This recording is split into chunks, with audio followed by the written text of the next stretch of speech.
Have you ever been scammed?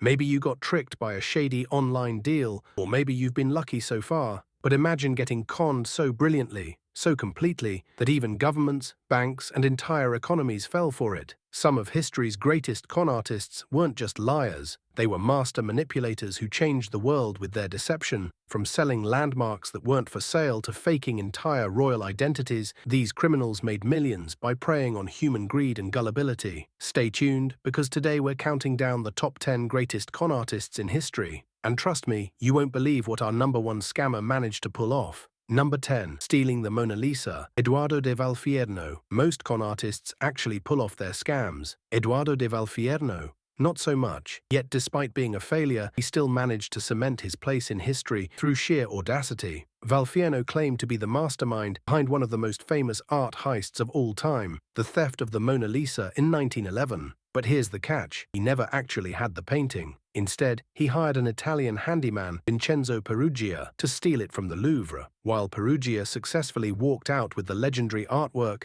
Valfierno had zero intention of ever selling it. His real scam: he commissioned multiple forgeries of the Mona Lisa and sold them to wealthy buyers, each believing they were purchasing the real stolen masterpiece. The forgeries made him a fortune, but Valfierno's con fell apart when Perugia was caught. Unlike other legendary fraudsters, he never directly profited from the real Mona Lisa. He only cashed in on the illusion of owning it. That's why he earns the bottom spot on this list. Number 9. The Fake Prince. Gregor McGregor. Ever heard of a country that doesn't exist? Gregor McGregor not only invented one, but he also convinced thousands of investors to pour money into it. In the 1820s, McGregor, a Scottish adventurer, claimed he was the Prince of Poitiers, a supposedly prosperous nation in Central America. He described it as a paradise overflowing with natural resources and promised European settlers gold, fertile land, and political influence. His deception was so detailed and elaborate that he even issued official-looking Poitiesian currency and passports. Hundreds of people packed up their lives and set sail, only to arrive in a hostile jungle with no infrastructure, no government, and certainly no McGregor waiting to greet them. Many perished, but McGregor had already vanished with their investments.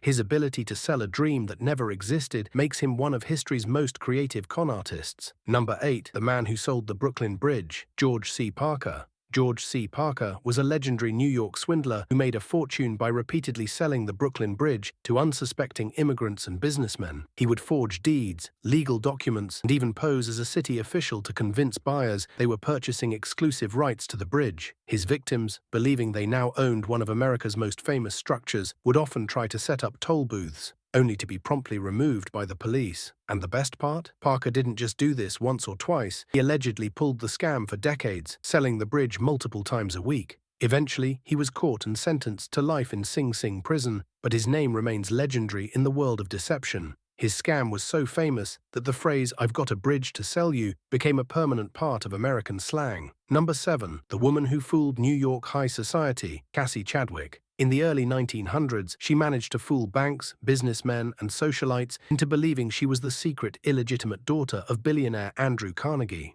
She even forged letters and promissory notes that appeared to come from Carnegie himself, claiming she was set to inherit millions. With this fake connection to one of the richest men in the world, Chadwick secured enormous loans from banks, who, believing they'd be paid back by Carnegie's supposed fortune, happily handed over huge sums. She amassed over $2 million, equivalent to tens of millions today, buying luxury homes, jewels, and an extravagant lifestyle. Her empire came crashing down, and banks finally contacted Carnegie, only to learn he had no idea who she was. Chadwick was sentenced to 14 years in prison, proving that even the richest of the rich can be blinded by greed and gullibility. Number 6. The infamous Ponzi scheme. Charles Ponzi. Ponzi's scheme was deceptively simple. He promised investors a 50% return on their money within 45 days, supposedly by exploiting international postal coupons. But in reality, he wasn't investing at all. He was paying old investors with money from new investors, creating an illusion of success. At the height of his con, Ponzi was raking in $250,000 a day, an unfathomable sum for the 1920s. His extravagant lifestyle, complete with luxury cars, mansions, and celebrity status, convinced more people to pour their savings into his scheme. Eventually, the house of cards collapsed, and Ponzi was arrested and sentenced to prison. His fraud may not have been the biggest in history, but it set the blueprint for countless Ponzi schemes that followed. Even today, when someone gets scammed in a financial pyramid, we call it a Ponzi scheme. a testament to just how infamous he became. Number 5. The Doctor Who Wasn't. Ferdinand Waldo de Mara. If you think faking one profession is impressive, Ferdinand Waldo de Mara faked dozens. He posed as a surgeon, lawyer, monk, prison warden, psychologist, and even a university professor, and nobody ever questioned him. His most insane stunt. During the Korean War, Mara stole the identity of a Canadian surgeon, Dr. Joseph Sear. Without any medical training, he performed multiple life-saving surgeries on wounded soldiers aboard a naval vessel. He read medical textbooks on the spot and somehow managed to successfully remove bullets, amputate limbs, and even close up massive wounds without ever attending medical school. His patients not only survived, they praised him for his skill. Number 4. The man who sold the Eiffel Tower, Victor Lustig. If there's one man who embodies the gold standard of con artistry, it's Victor Lustig. He wasn't just a master manipulator, he was a true artist of deception, pulling off one of the most audacious scams in history, selling the Eiffel Tower twice. In the 1920s, Lustig posed as a government official and convinced a group of scrap metal dealers that the French government was secretly auctioning off the Eiffel Tower for demolition. He created fake government documents, held official-looking meetings at luxurious hotels, and played on their fear of missing out on the deal of a lifetime. One eager buyer handed over a small fortune, believing he had just secured one of the most valuable scrap metal deals ever. By the time he realized he'd been swindled, Lustig had vanished with the money. But here's the kicker. Lustig was so confident in his abilities that he tried the same con again. While the second attempt didn't go as smoothly, his ability to sell a national monument twice solidified his place as one of history's greatest fraudsters. Number 3. The woman who ran a country on lies, Sarah Howe. Sarah Howe, a 19th-century Bostonian, founded the Ladies' Deposit Company, promising female investors safe returns of 8% per month, an unheard-of interest rate at the time. Her trick? She never actually invested a dime. Instead, she paid old investors using new investors' money, much like Charles Ponzi decades later. But unlike Ponzi, who eventually gained notoriety, Howe's cunning scheme went undetected for years.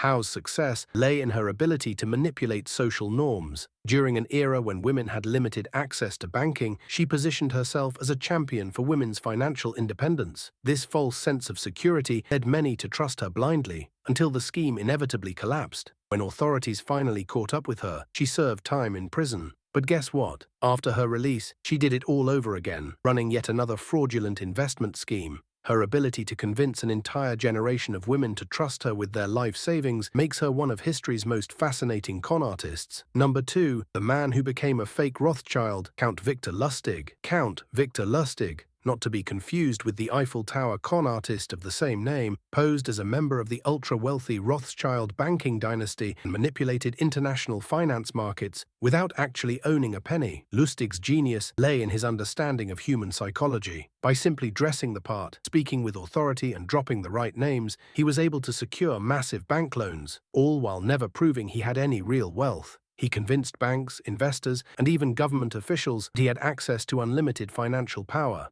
His most astonishing feat, he nearly collapsed the entire French banking system by spreading false rumors about the Rothschilds, causing a market panic that cost millions. His ability to manipulate both individual victims and entire economies puts him near the top of this list. Number 1. Greatest con artist of all time, Frank Abagnale. Abagnale's cons were not only breathtakingly daring, but he pulled them off at an astonishingly young age. By the time he was 21, he had successfully posed as a pilot, doctor, lawyer, and professor, all while cashing millions in fraudulent checks across the globe. As a fake Pan Am pilot, he flew over 1 million miles for free, simply by walking into airports with a confident stride, flashing a forged ID. As a fake doctor, he supervised an entire hospital emergency room, despite having no medical training. As a fake lawyer, he passed the Louisiana bar exam and worked at a state attorney's office. Abagnale's ability to blend into any role, forge any document, and talk his way out of danger made him virtually untouchable until he was finally caught in France and extradited to the US. But here's the craziest part. He turned his life around and now works for the FBI, using his knowledge to catch modern fraudsters. His story is the ultimate tale of redemption, making him the greatest con artist of all time. But here's the real question. Could a con like this still work today? Or have we learned our lesson? Let us know what you think in the comments below. And don't forget to like, subscribe, and hit that bell icon so you never miss another mind-blowing history video. Thanks for watching, and remember, if a deal sounds too good to be true, it probably is.